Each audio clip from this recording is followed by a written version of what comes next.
Guys, in a lot of my videos in which I focused on the economy or debt or, policy like the stimulus, I've been telling you guys that, Wall Street, a lot of these investment banks, these financial services companies are expecting for us to have a great economy this year, right? They're expecting things to be red hot, right? This recovery is supposed to be on fire, right?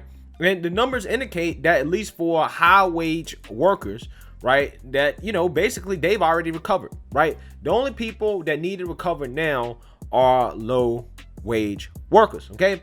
And we got a jobs report from March that basically confirms some of the things that these analysts are saying, that this economy is roaring back after being shut down due to COVID, right? As the U.S. economy has added 916,000 jobs in March, crushing expectations. So let's read a little bit more here. The U.S. economy added a whopping 916,000 jobs last month, while the unemployment rate fell to 6% from 6.2%, the government said on Friday. The blowout job gains show how vaccines and the economic reopens are juicing the battered labor market. Economists had been expecting an increase of 675,000. It comes after the economy added 379,000 jobs in February, far outpacing expectations. President Biden signed a $1.9 trillion COVID relief package on March 11th, which is expected to add another boost to the recovery. March jobs report marked the biggest hiring spree since last summer. Job gains in both January and February were even higher, 156,000 than previously reported. The leisure and hospitality sector, think restaurants, bars, etc., was a standout with 280,000 new jobs added.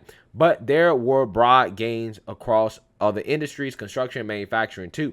The unemployment rate for workers without high school degrees dropped from 10.1 to 8.2%, a sharp decline. It also dropped for all racial and ethnic groups except Asian Americans. The employment rate jumped by nearly a full percentage point.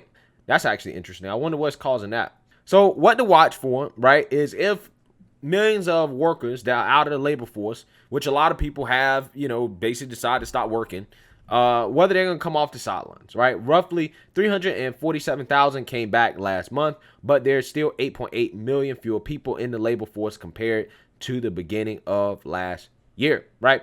These numbers show there's still more than enough slack in the labor market to support extremely strong job growth through the rest of 2021 and beyond. Employment gains slowed down at the end of 2020, but there's no reason they can't pick back up again with gusto. All right. So obviously, guys, that is great news for the economy, right? And the direction that we're headed in.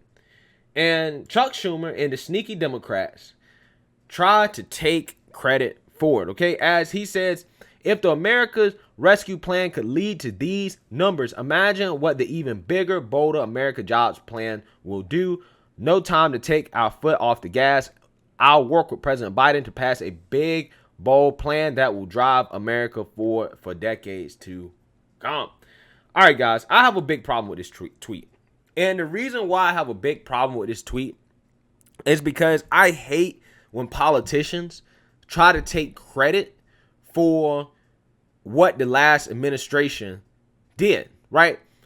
Guys, we all remember that the economy was roaring. It was red hot under Trump until COVID, right? And basically, we shut ourselves down, right? We caused our own economic disaster, right? Obviously, we recovered because of these stimulus packages, but all that was done under Trump, right?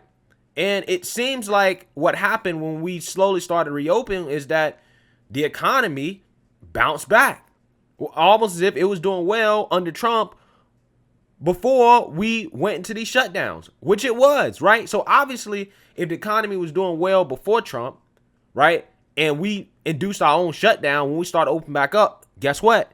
The economy is probably going to bounce back and roar pretty hard, okay? Right? And for Chuck Schumer to try to take credit for the March job growth is, in my opinion, disingenuous, because even with the Biden stimulus package, they passed it on March 11th.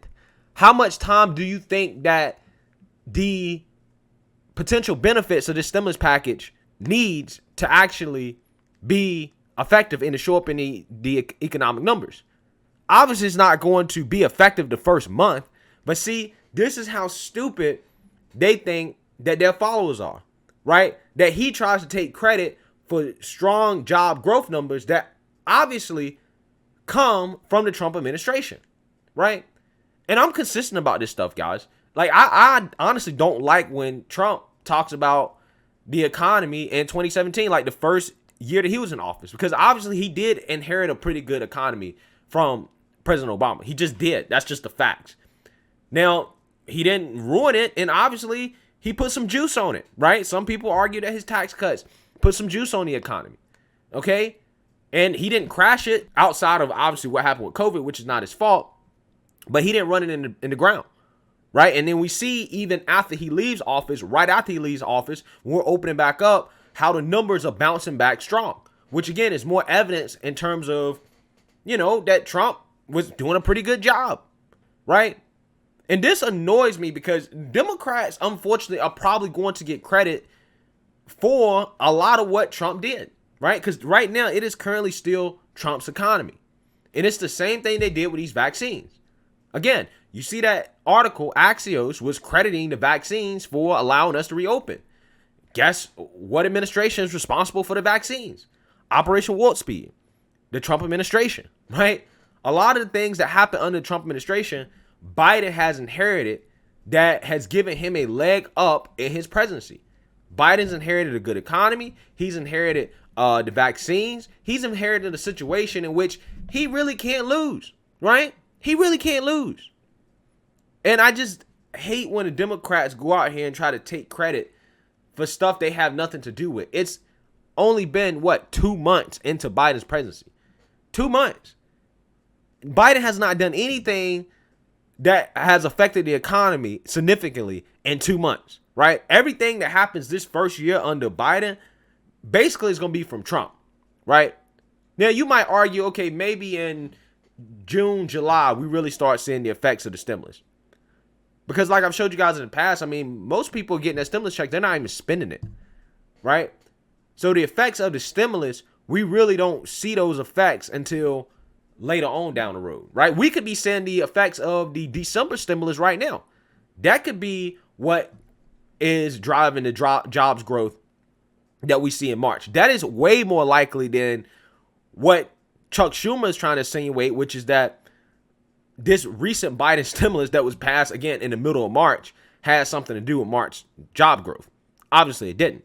It is way more likely that this came from the Trump administration. This is a residual of the Trump administration. Now, the question is, will the economy be strong come another year, right? Or two under Biden? Come 2022, late 2022, 2023, will the economy still be strong, right?